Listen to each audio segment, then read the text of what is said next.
site est extraordinaire parce qu'on est au cœur de la ville du XXe siècle. C'est-à-dire qu'on a partout des infrastructures, de la circulation, des trains, le TGV qui passe, les avions qui décollent là-bas, des camions absolument partout. On est à 2 pas de l'aéroport, le mine de Rungis c'est à, on peut dire, 10 minutes à pied. Et pour autant, le piéton n'est pas du tout accepté dans ce territoire, c'est impossible de marcher. Alors on a choisi ce site en se disant qu'on irait chercher les images dans le territoire et on les rapporterait ici. On a choisi de mettre en scène le site avec des camions, parce que les camions c'est finalement ce qu'on a le plus dans le territoire.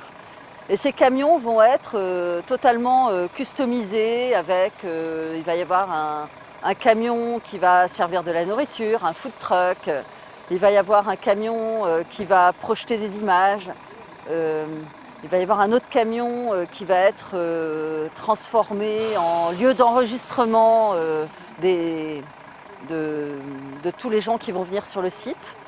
Et donc ça va être transformé un peu, je sais pas, une mini fête foraine par exemple. Choses comme ça. En fait, l'idée, c'est que l'événement s'appelle Fragments d'ailleurs et que donc, du coup, on va chercher chacun des fragments qui peuvent prendre des formes de médias assez différents et les rapporter sur la plateforme pour donner à voir tout ce territoire qui est sinon difficilement accessible et relativement invisible pour les piétons. Donc nous, on a travaillé vraiment en vidéo.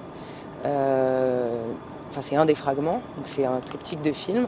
On a en fait envoyé 3 personnages qui partent de la gare, qui vont chacun vers un des enclos, en fait, ce qu'on a appelé des enclos du territoire, donc à la fois le mine de Rungis, l'aéroport d'Orly et un petit lotissement qui est complètement enclavé dans les pistes d'atterrissage de l'aéroport.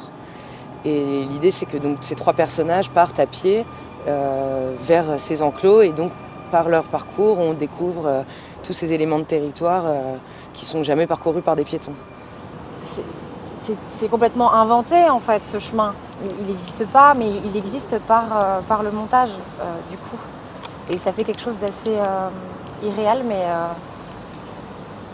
je trouve qu'on révèle en fait le paysage et le marcheur permet de révéler en fait tout ce qu'il y a autour de lui, que ce soit les textures du sol,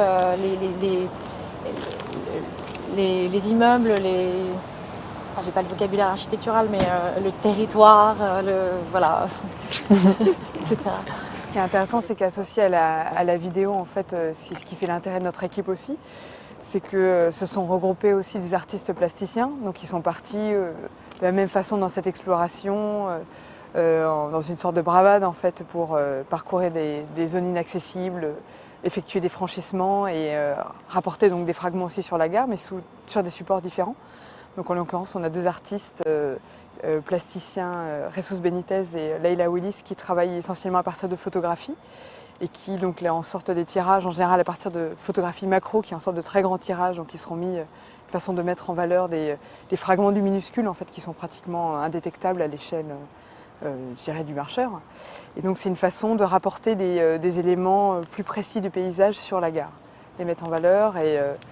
Et comme autre support, on peut citer aussi Dinah Bird, en fait, qui est une artiste qui travaille à partir du son et qui a enregistré les sons de la gare, qui sont aussi un élément très très important du site.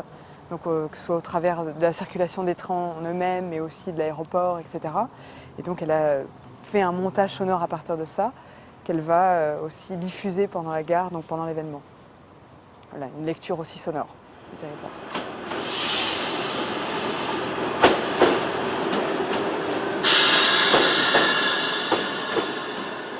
C'est chercher des nouveaux outils pour essayer de réfléchir sur ces territoires qui sont justement complexes et finalement peu abordés dans une sorte de multiplicité de regards aussi. Enfin, c'est ce qu'on essaye d'apporter avec le fait de ramener tous ces fragments qui sont autant ramenés de manière, par plein de médias différents, par des artistes, des architectes avec des regards de disciplines différentes qui viennent s'enrichir. Et donc du coup, c'est peut-être chercher une autre manière de regarder ces territoires, une manière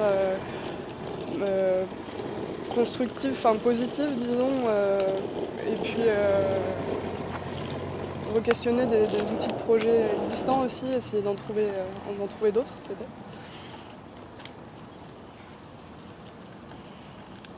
Nous, on va commencer à midi, vendredi.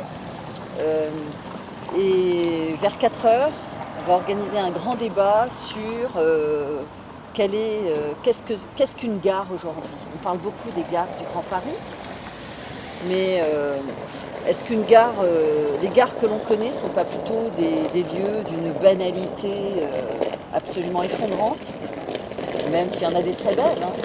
Mais est-ce qu'une gare ne peut pas être plus que ça? Et le pari qu'on fait, c'est qu'une gare peut davantage condenser son territoire, c'est raconter le territoire dans lequel elle est intégrée, dans lequel elle se trouve. Et c'est un petit peu ça qu'on voudrait raconter. Comment ce travail plastique, artistique, de recherche, en parlant du territoire, tisse des outils de projet qui peuvent devenir, laisser des traces.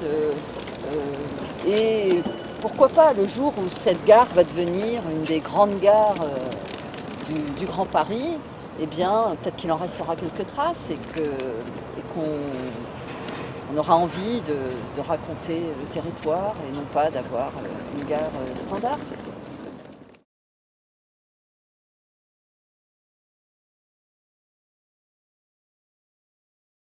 Et puis aussi, il y aura beaucoup à manger et à boire, il faut le dire.